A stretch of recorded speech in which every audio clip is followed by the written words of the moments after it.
to the final stretch. I think this group wins the Sitzfleischer Award of the year for the capacity to sit and learn good Jewish virtues. Harry Cook is got his undergraduate degree at Albion College, it's in Michigan, right? Yes. It's a bad joke. Harry Cook is a minister of the Episcopal Church in the Detroit area. He has graduate degrees from Northwestern University in Evanston, Illinois.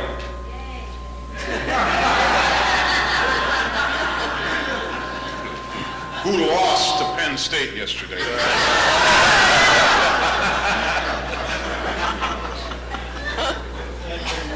Yeah, I think we are deteriorating a little bit. He was, for a number of years, a columnist on ethics and public policy for the Detroit Free Press. His scholarship and research for the past 35 years has been in 1st and century CE Aramaic, Hebrew, and Greek texts. What diversity. He's the author of more than 50 articles in his field and of 3 books. A 4th book is in progress, and it's a biography of Sherwin T. Wine. So.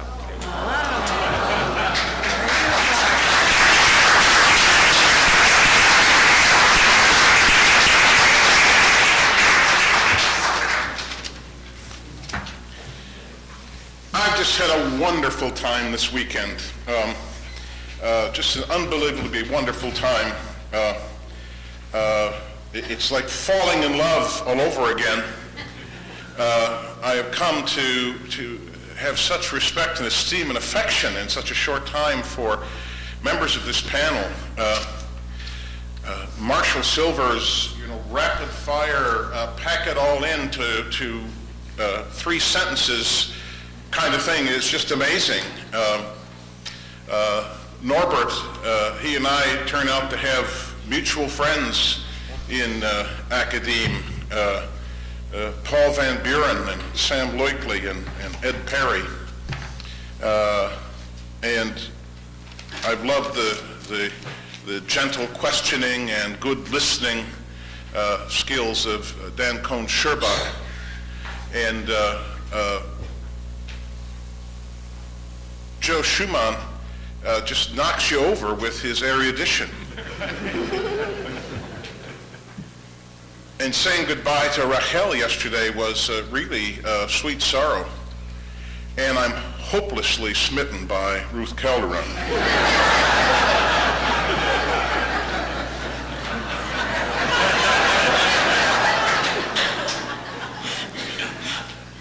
And of course, I wouldn't be here at all were it not for my friendship of so many years with Sherwin Wine, whose biography I am attempting to write.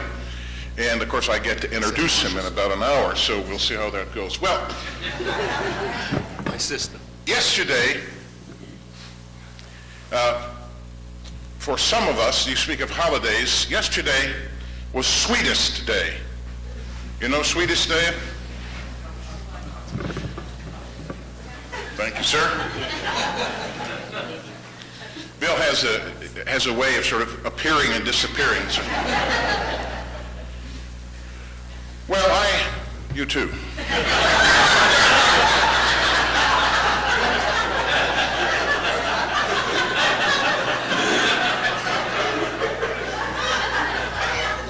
Of course, I had spent all of Sweetest Day away from my sweetheart. And so, like thousands of other American men, most of whom had actually been glued to their television sets watching college football all day, I had been here. I went to the flower shop to buy the bouquet for my wife for Sweetest Day. Oh, there's more. Here I was, in line with some friends and neighbors, and they were all talking about, boy, Northwestern put up a good fight against Penn State, and what happened to Michigan State, and how about those Gophers? And I found myself saying, well, over on 13 Mile Road, the secular humanists gave as good as they got.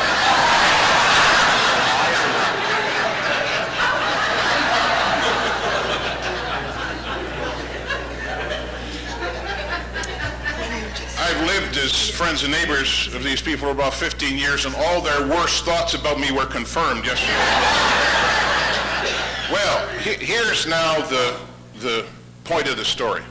I'm standing in this long line of guilty men, all with their bouquets. And I'm wool gathering, and I look over here at this floral display, and I looked again, and guess what it was that I saw?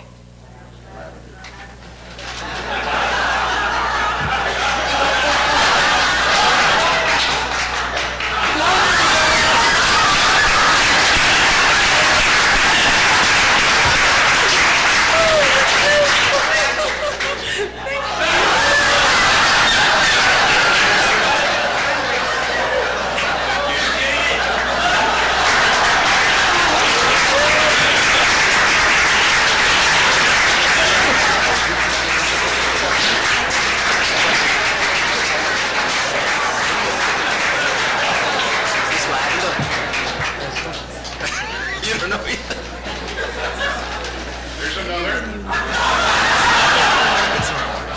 No.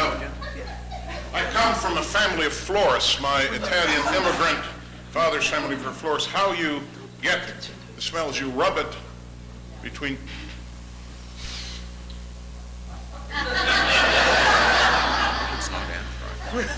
I'm going to dry one and mail it to Rachel. Where's Andre? Yes, Andre, of course. I mean, he started to Must have been painful for you. It'll listening stick to with you. Andre's, Well, that's how I feel about you all. And I want you all, I mean, as many, they only had 2 left. But I want this all gone by the time we're done today. Take a sprig home as a memento of this extraordinary occasion. Some of my best friends are humanists.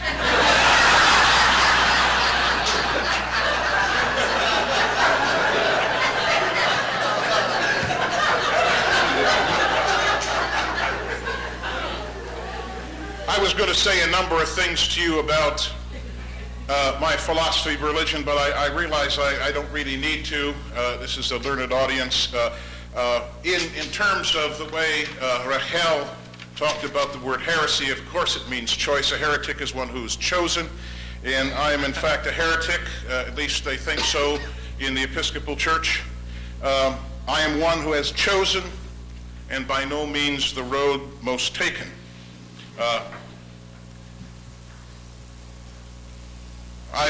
After I finish with the Sherwin-Wine biography, I have another book actually in the works. It's a couple of thousand words in draft only, but the tentative title is Religion May Be the Death of Us All.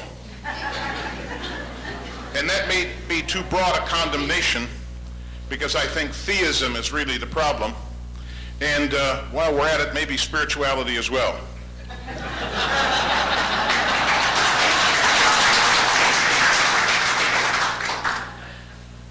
I've had to use the word spirituality here this weekend, but when I use it, I'm using it defensively. That is to say, because I'm involved in a discussion with people who are also using it. I'm otherwise allergic to the term, and my allergy stems from the fact that spirituality, spiritual are used to account for what I think are alleged realities that are beyond the ability of the senses to perceive. Now, you know about the sixth sense that mothers have, right?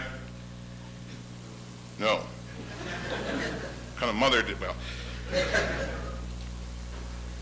Our moms seem to have possessed a sense that because in our childhood self-absorption, we suppose they couldn't really see or hear, or from experience guess what we were up to. And that so-called sixth sense has to do with intelligence. Our moms had observed and analyzed our behavior over enough time to pretty much know what we were doing or would do. So it was really no sixth sense at all. It was an ability to rationalize phenomena in such a way as safely to predict the outcome. Our moms used the 5 senses that most fortunate human beings have, together with their reasoning powers, to stay ahead of us. Why has spirituality, whatever it is, and however various users of the word define it, come to be so common a term? You hear it everywhere. Here's a story.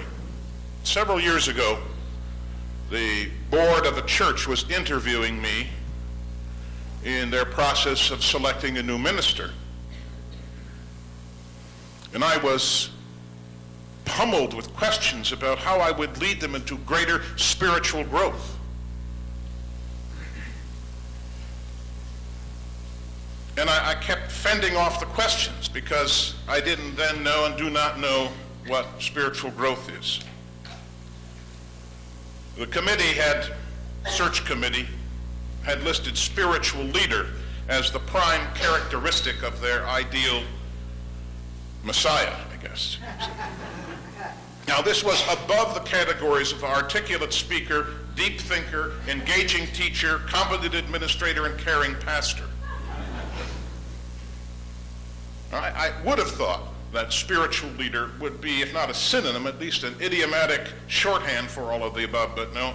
The heir apparent could be an articulate speaker, a deep thinker, an engaging teacher, a competent administrator, and a caring pastor, but if he was not also at the same time, or she, a spiritual leader, then he or she could forget it, which is what I did and what they did. As near as I can make it out, the common use of the word spiritual refers to a reality beyond or almost beyond the senses and the rational ability to process what the senses sense. For some, the word means something like a fourth or some numbered dimension in which the laws of nature, as we have come to appreciate them, do not apply. For others, it means an unseen realm in which deities with various names hold sway.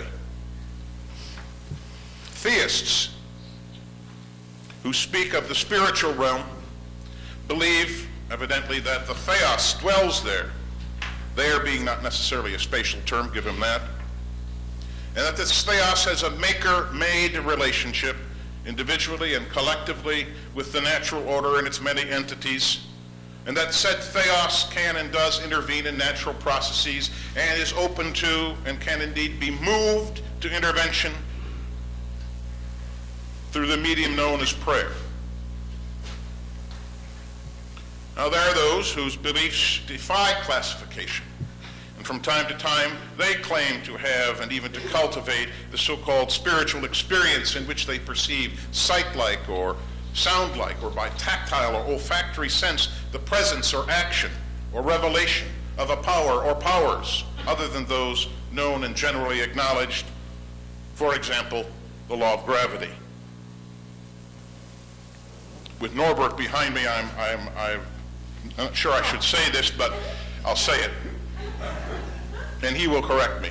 I think Newton could just as well have thought that a poltergeist had plucked and aimed and thrown that mythological apple at his head.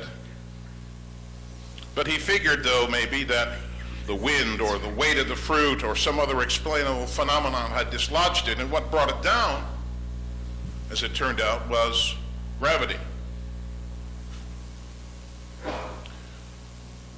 Mysteriously opened windows and slammed doors and auras and voices in the head and sacred images on tortillas.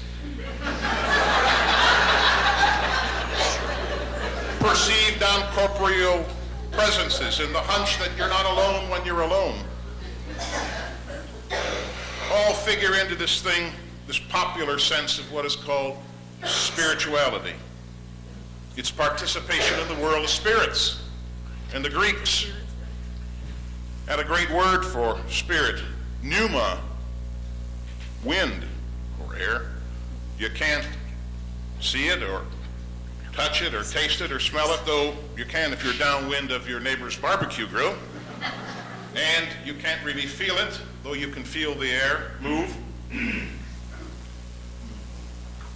What we know now that the ancient Greeks apparently did not know is that wind is an effect of competing and colliding air pressure cells in the atmosphere, altogether explainable and, I think, measurable.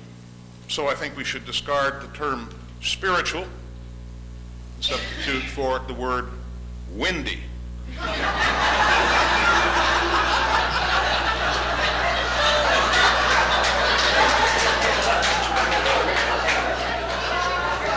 I'm only half kidding. I have a great respect for language. And I think that's part of what Rachel was telling us about language. So I like to know what I mean, and I like to know what you mean. And we need to know what each other means. Well, I've been talking about religious spirituality. And if religious spirituality looks for evidence of what we might call divinity in extrasensory meta-rational realms, for what does secular spirituality look?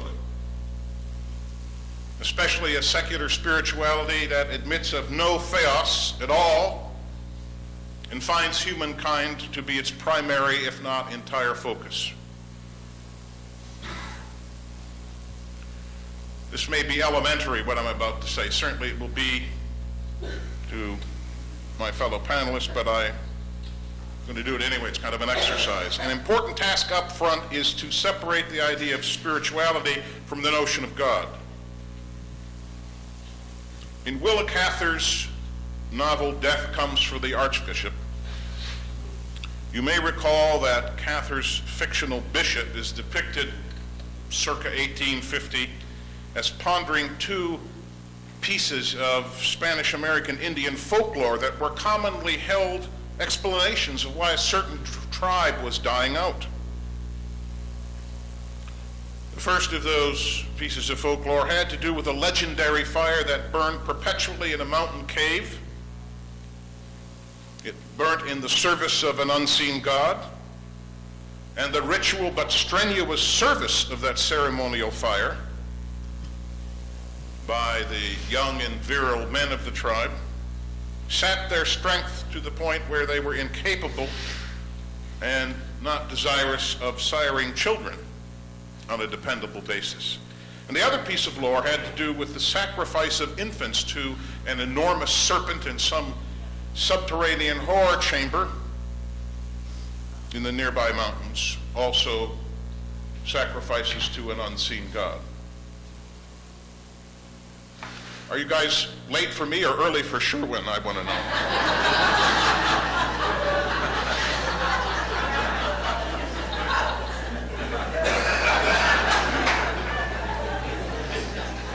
Willa Cather makes her bishop say, quote, "It seemed much more likely that the contagious diseases brought by white men were the real cause of the shrinkage of the tribe." The point being that rational people look for rational explanations for natural effects. And just because a rational explanation is not available or obvious at the time of its seeking does not mean it does not exist. I seem to remember from my college astronomy course that Galileo at first thought Saturn to be a threefold body with a central sphere flanked by two smaller spheres of equal size, each touching the main planet. I may have that. He thought it was something different than it turns out to be, but it was a better telescope that helped him see what was actually true. Apropos of that analogy, let me give you a quotation that's been sitting around in one of my notebooks for quite some time looking for a home, and I found one for it in this paper. These words were spoken in a context I have no idea of now, but they were spoken by Oliver Wendell Holmes on the subject of the practice of medicine. And he said, "A physician doesn't know what the illness is, but symptoms lead him to make an educated guess.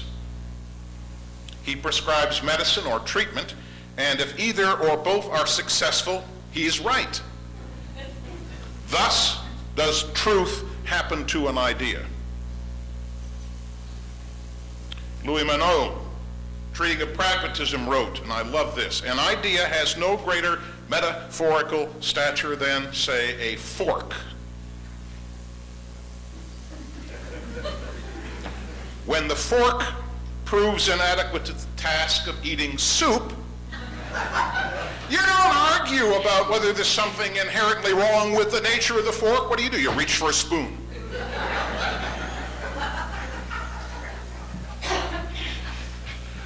Holmes and that quotation helped me say that the positing of gods or God is a lame effort to explain effects that can be explained by rational means or cannot at this time be so explained.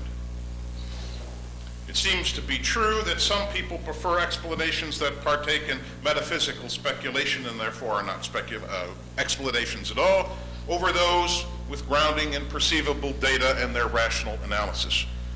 Now here's an example. And most of what I'm going to tell you actually happened. A high school beauty queen, head cheerleader, bound for Wellesley College, valedictorian of her class, is killed in an automobile accident on the eve of her graduation. I was part of a team of people who helped the grieving work things out, and I heard somebody say, well, don't worry, everything happens for a reason. Thus attributing the cause of that tragic, senseless occurrence to Providence, which allegedly knows better. The explanation was that the young woman was a passenger in a car in which she was not wearing a seatbelt, and that the car in which she was riding was broadsided by a drunken driver, and that she was killed outright on impact, and the timing of the arrival of the drunk's car and the car in which she was riding was mere chance. 1 second either way might have made the difference. Now, you can understand that anguished families and friends who are living through such a horrific event will seek explanations even as they seek to place blame. September 11th, right? At least up until then, you could have said the kind of life most of us share has a high dependability factor. I mean, we can more or less depend on personal security and safety. We more or less stop on the red and go on the green, and we pretty much expect everybody else to do so, and they do. But like our primitive forebears, we are spooked by the unexpected and those events that come out of nowhere and impinge upon our lives. And our long ago ancestors sacrificed their young to unseen gods, hoping thereby to appease them or to get them to refrain from allowing whatever to happen. And so a world beyond the senses was posited and power attributed to it. You think we're not primitive? Well, think about this. People whose circumstances, however arrived at, leave them well off for life. They have a lot of money. They have winter homes, summer homes, timeshare in Paris. They've attained pretty much all of the professional or vocational goals they ever set for themselves. Their diminished libido has made sexual conquest or seduction almost an inconvenience. Nobody in this room. And yet there has to be more. And that more is somewhere, somehow, beyond the sated and jaded senses. Hello, spirituality. One of them writes a book, and Oprah reads it.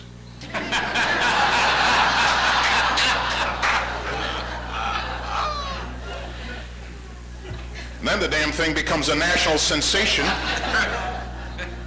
And those at the opposite end of the economic spectrum begin to think that there must be something more and different for them too.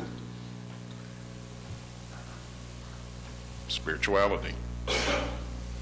At both extremes we see something We see people reaching beyond reality for something else, something more. And almost inevitably, that reach extends to a warrantless surmise that there are forces or a force just beyond human apprehension that can be tapped or related to or even appeased for the betterment of the tapper or the appeaser. Sometimes such a force or forces are called God, but it doesn't matter in the end because the approach is the same. Here's a little historical perspective. You remember Bach? Oh, no, not the one you're thinking of. I'm talking about Richard Bach. No relation to Johann Sebastian Johann Christian Carp Philipp Emanuel. About 30 years ago, he wrote a book. Terrible little book. Jonathan Livingston Seagull, right? That gull's chief claim to fame was his appetite for flight.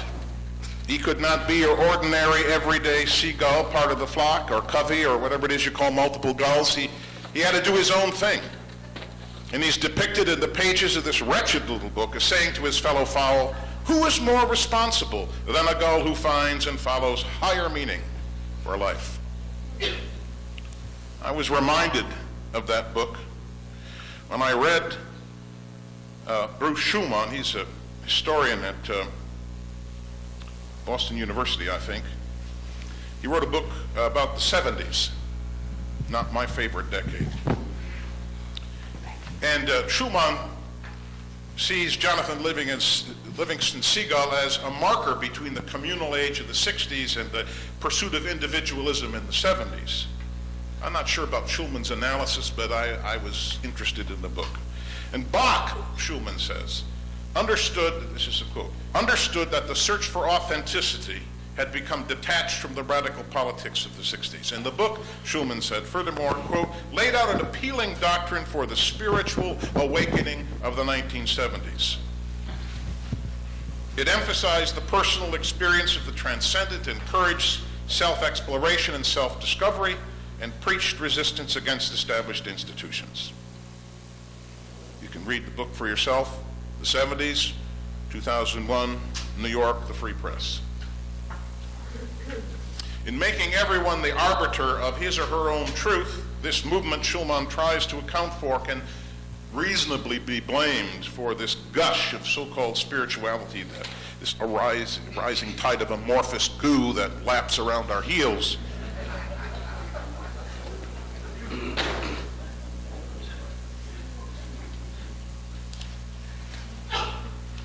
So is it any wonder that spirituality became the quest of that kind of inward look? After the 1950s and its dubious legacy of network television in an American culture already not exactly known for its intellectual depth. This inward look found what Newton Minow, once speaking of American television, called a vast wasteland, meaning vacuum.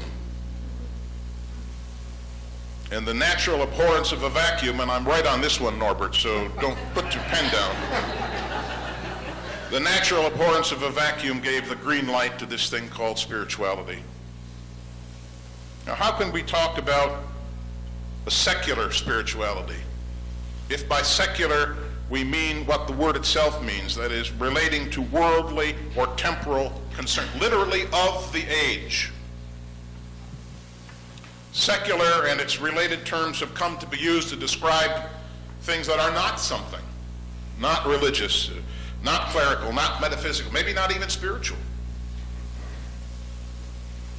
And maybe an answer for us secular, that is to say of this age and this world people, is to think of spirituality literally as windiness, as a very real force that, while it cannot strictly speaking be seen, is measurable and somewhat predictable, the consequences of which are quite visible and calculable.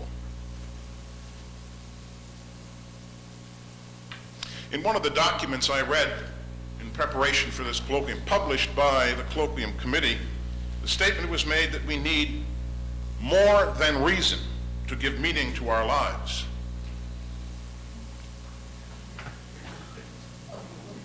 As if, we had sufficient reason.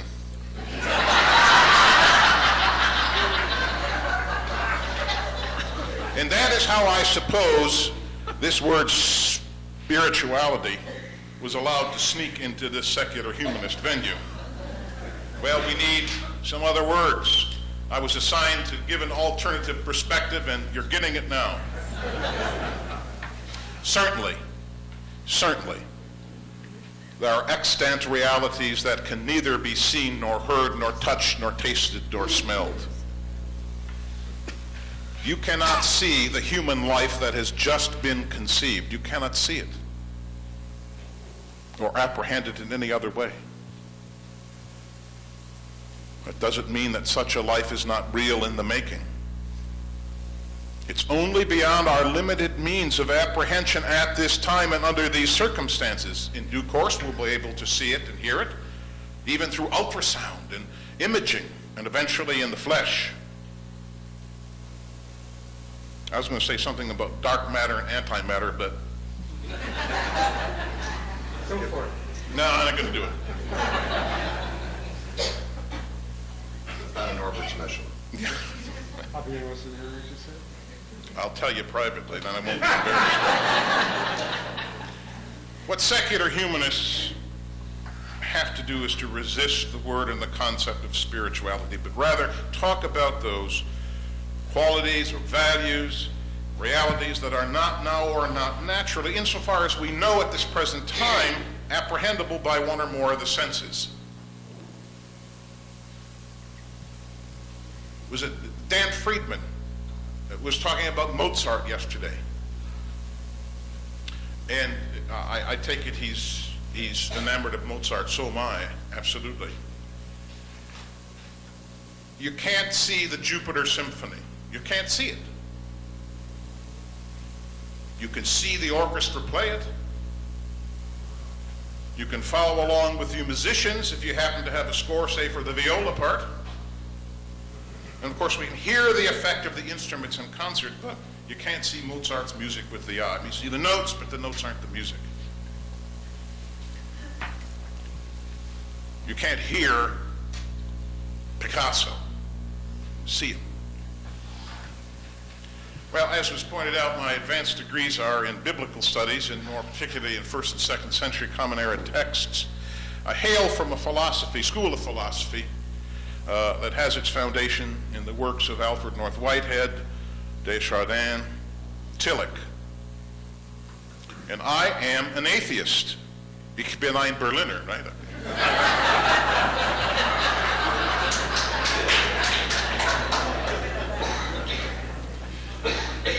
John Kennedy did not know that Berliner is a jelly donut, but that's another. The point got across. Well, I am an atheist in that I am not a theist. And boy, that's so important where language is concerned. I'm also not a deist, by the way, because I'm not a worshiper of that insufferable God who coyly hides behind the first domino. What I am is your classic agnostic, in that I simply don't know. Can't claim to know anything whatsoever about a God or gods. I know a great deal about what men and women have written about God or gods, but I myself know nothing firsthand. What I do observe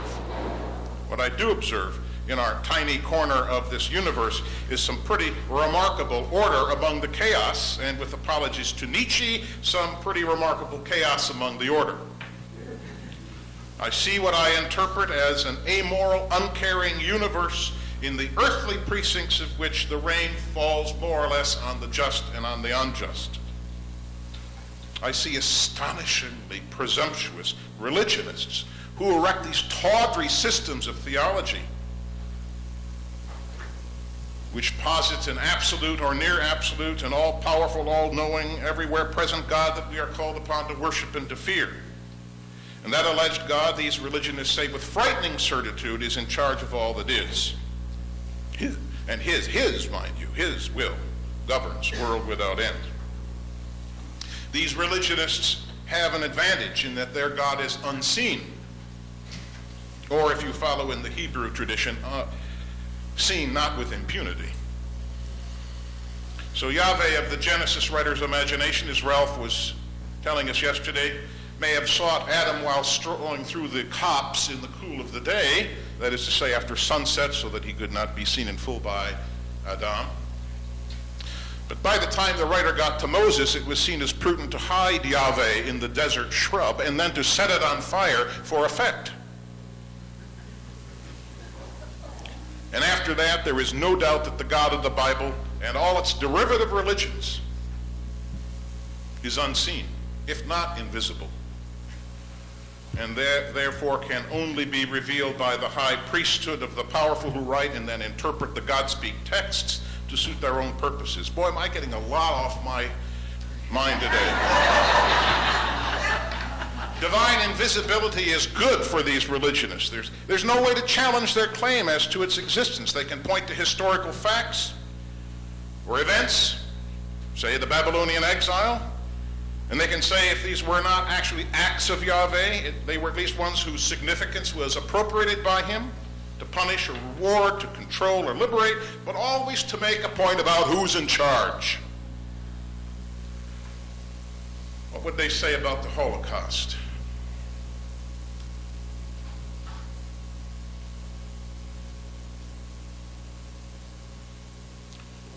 The Holocaust is one of those occurrences in the history of Homo sapiens whose etiology seems to me at least to be relatively clear, whether you buy Dan Goldhagen's analysis or another. This is going to be difficult for me to do. I was the trustee of the Cranbrook Peace Foundation, about which some of you know, when we brought Elie Wiesel to be one of our prime lecturers. He was at that time at work on a memoir which eventually appeared under the title All Rivers Run to the Sea. On the occasion of his lecture here, he used a line that later appeared in the book, because I wrote it down when I heard it, and then it jumped off the page at me in the book. And the line is, Auschwitz is conceivable neither with God nor without him. Perhaps I may someday come to understand man's role in the mystery Auschwitz represents, but never God's.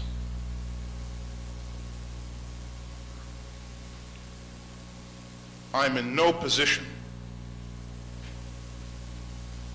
to question Wiesel, but I have to say that his statement, Auschwitz is conceivable neither with God nor without God, is nonsense to me. The Holocaust is deeply distressing, as it still is for its living victims and survivors, as well as for humanists who regard it as indelible proof that there are cancers that affect the psyche as well as the soma. The Holocaust is pretty good evidence that we do, after all, live in an indifferent universe where such a dread plague as anti-Semitism can grow so monstrous in scope and effect that it can kill millions of people because of who they are. So Wiesel's God is reduced to a demiurge, who or which evidently couldn't decide for against the Nazis, for against the Jews. Not to decide is to decide. Of course the Holocaust is conceivable with God, in quotation. Look, if you can stand it, at the gods posited by the religious fundamentalists of all religions. The God of the militant Hindus hates Allah. Islam's Ayatollahs will tell you that Allah has it in for Vishnu.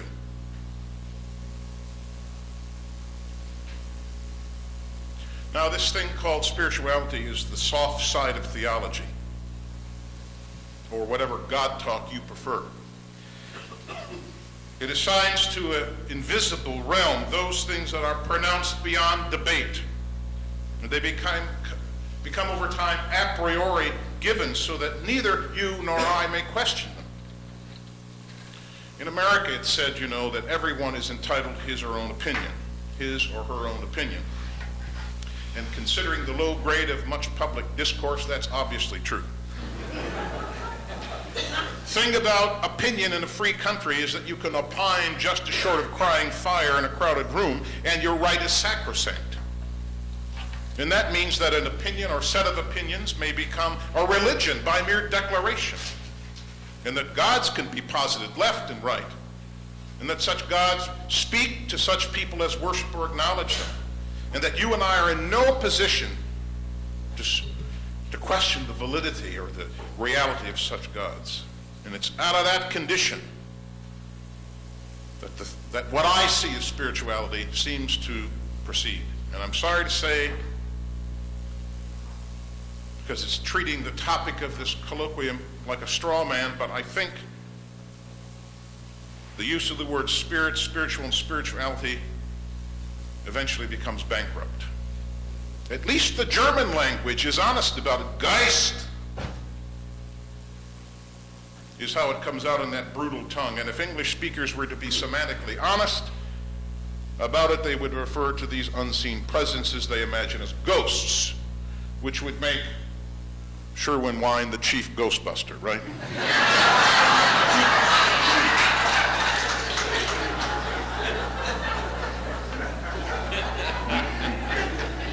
I'm almost done, but I'm on a roll here. My congregation would never listen to me for this long. It's also On the other hand, I wouldn't be saying all these things to them either. With impunity. Okay. That's it then. Spirit. All of which means is to be responsible, intellectually honest. We have knowingly linked our names to this colloquium with the odd title, Secular Spirituality, Passionate Journey to Rational Judaism. Need to find a new word. And I do believe that the word spirituality has been used here defensively this weekend. I think Dan Friedman used it defensively. He said as much. And I find, for one, find it wearying and somewhat demeaning to continue to use a word or words that I believe to be semantically and intellectually without rational content and, in fact, inappropriate, considering the approach we atheistic secular humanists take and the understandings from which we do our work.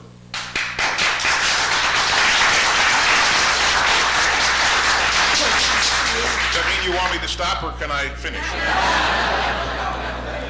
Tell you another story about spirit. Now, this is kind of inside baseball. If you're not an Episcopalian, and you're not,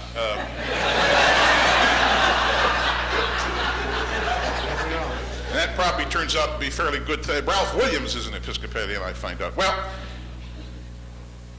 5 times in the last 37 years, I've taken part in the election of an Episcopal bishop. A solemn process. No church or no process of its kind has more references to spirit than how it is we Anglicans go about choosing those leaders whom we quickly and congenitally come to loathe and wish they would go away.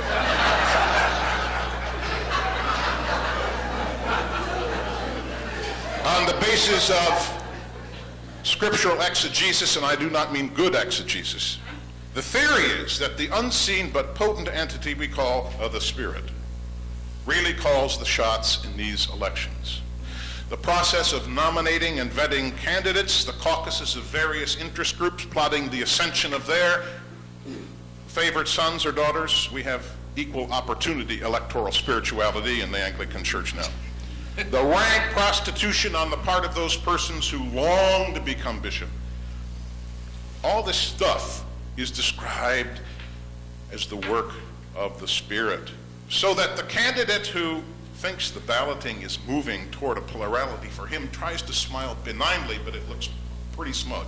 And he says, whatever the Spirit wills. While the candidate who sees defeat looming smiles gamely, but it looks pretty sad, and he says, well, whatever the Spirit wills.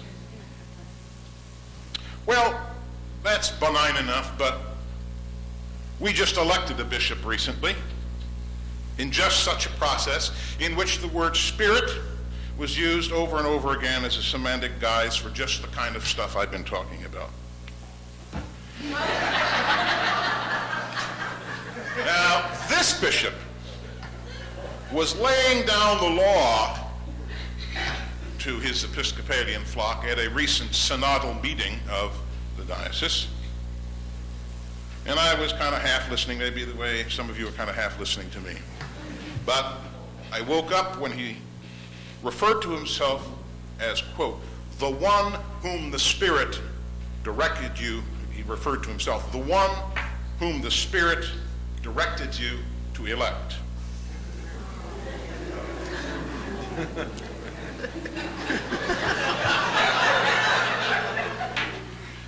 What Ruth Calderon said yesterday, I wrote it down.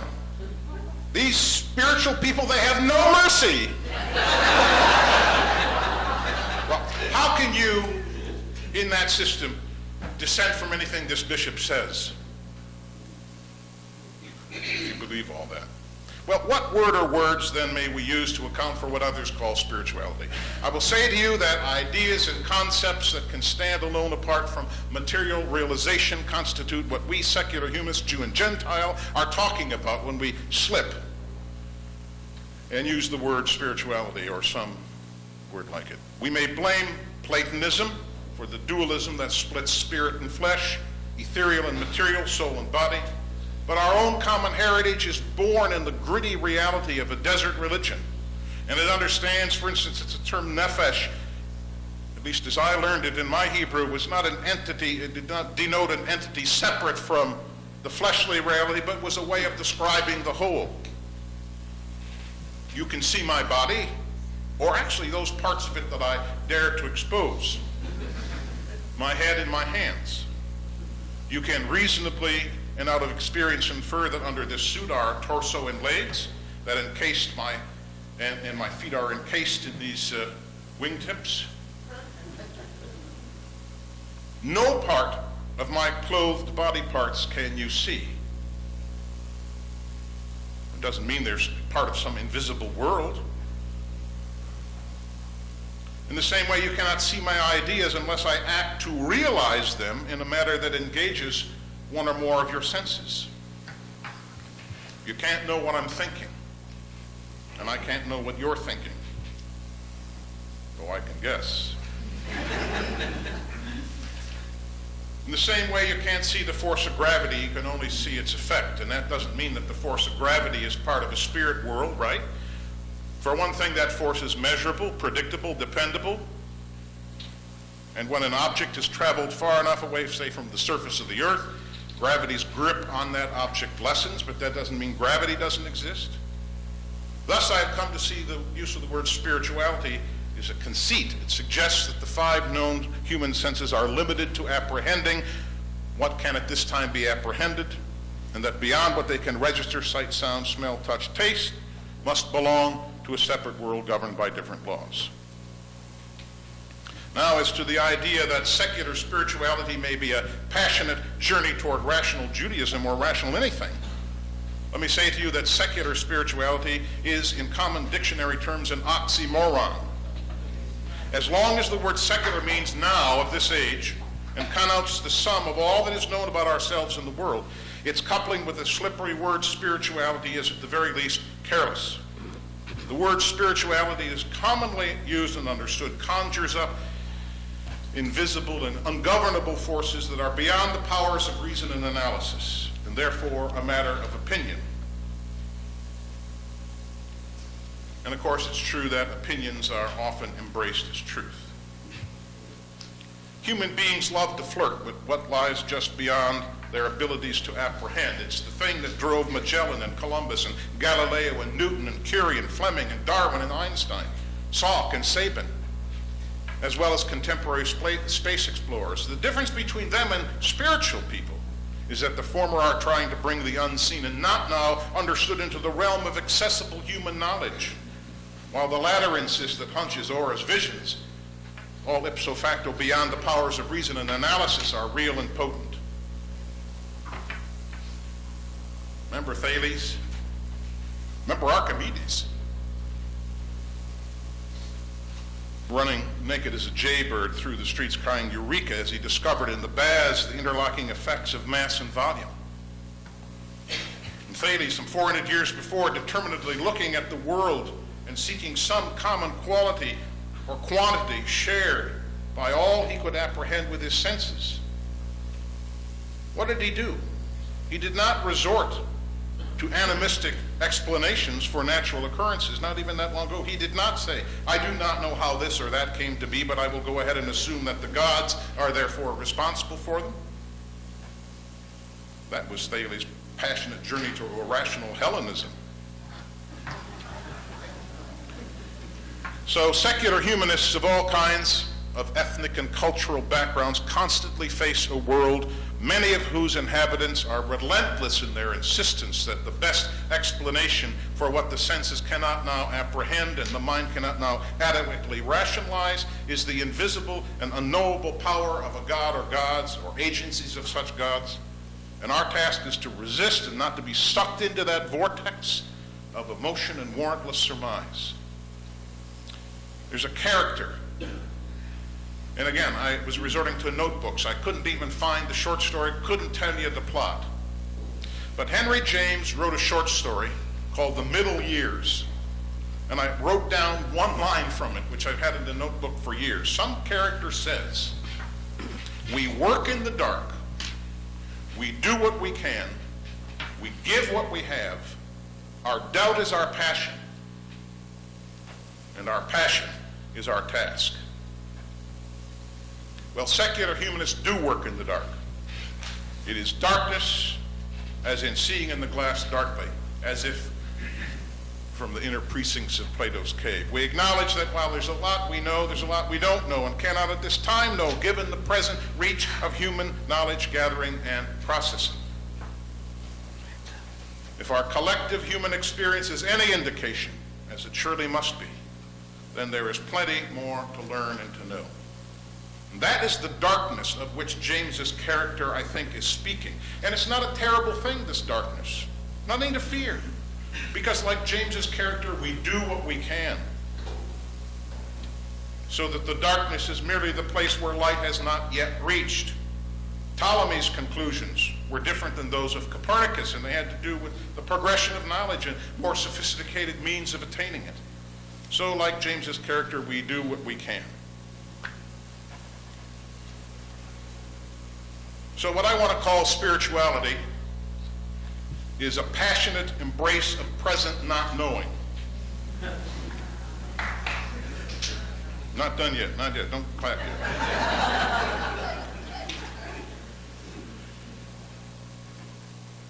As for spirituality and all such stuff, I want to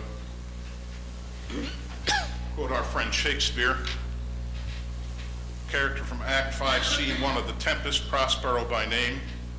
At the end of it all, he says, but this rough magic I here abjure, and when I have required some heavenly music, which even now I do, to work mine end upon their senses that this airy charm is for, I'll break my staff, bury it certain fathoms in the earth, and deeper than did ever plummet sound, I'll drown my book.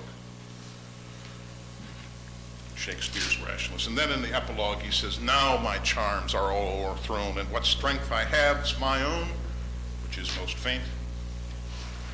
Well, if anywhere, among any people, there is such strength of which this character in The Tempest speaks, it is certainly here and among such people as you with whom the future of rational Judaism rests.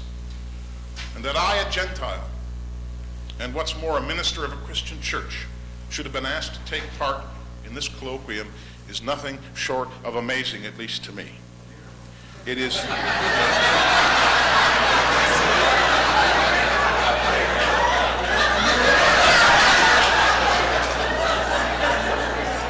Some character in some drama says, I am undone. Let's just say it's amazing, all right? I look to your movement. I look to my dear friend Sherwin Wine for strength and encouragement, what I'm trying to do in my own sphere. One last story. About 25 years ago, I first visited Pisa, not to see the Leaning Tower, though it was right there. I wanted to stand at the crossing of that cruciform cathedral and look up and see where once a lamp hung that the eyes of a young Galileo saw swinging, which led him to one of those rare eureka moments. The next day, I stood on a street in Florence in front of the place where Galileo died.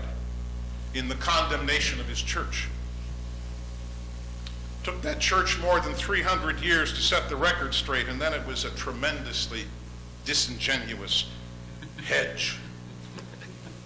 And the tempers that drove Galileo's persecution run as high today as they did in the 17th century. So it's no easy task to stand where you stand and where Sherwin Wine has stood for a long time, often pretty much alone, where I am standing even now. The sirens of the cheap emotional fix are always keening their seductive lays, always attempting to make reason look like a eunuch. Now let's never give in to them, never be beguiled by their shallow promises.